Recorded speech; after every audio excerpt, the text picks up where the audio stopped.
இறை ஆறுதல் சொந்தங்களுக்கு என் அன்பு கலந்த வாழ்த்துக்களும் ஜெபங்களும். மலை போல உயர்ந்தோர் தங்களின் குரலால் வானத்தை தட்டுகிறார்கள். ஆனால் முகில்கள் திறப்பது மண்ணை தொட்டு தாழ்ந்தவரின் நிசப்தத்திற்கு. நீதியின் கடவுளின் காதுகள் சொற்களை அல்ல, இதயத்தையே கேட்கும்.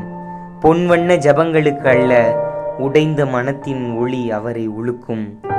இன்றும் சிலர் பெருமையால் நிற்கிறார்கள். நோன்புகளும் நன்கொடைகளும் எண்ணிக்கையாய் பேசுகின்றன. ஆனால் ஒருவன் தொலைவில் நிற்க மார்பை தட்டும் ஒளி வானத்தின் இசையாகிறது. பவுலை போல சிலர் ஓடுகிறார்கள். பாதை கற்களாலும் காயங்களாலும் நிரம்பினாலும் அவர்களின் ஓட்டம் புகழுக்காக அல்ல, ஒரு நாள் அந்த முகத்தை சந்திக்கவே. வெச்சி வாகை என்கிறார் பவுல். அது அரண்மனை வாசலில் கிடைப்பதல்ல, மாறாக சிறையில் கூட நம்பிக்கை காத்தவருக்கு. சீராக்கின் ஞானம் இன்னும் உண்மை. தாழ்த்தப்பட்டோரின் ஜபம் முகில்களை தாண்டும்.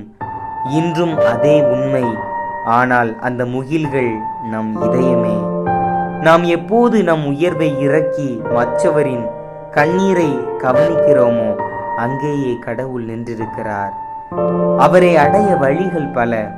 பாதையில் மலர் விதைப்பது, பாவியை குச்சமின்றி அணைப்பது, அமைதியில்லா நாளில் மௌனமாய் ஜெபிப்பது.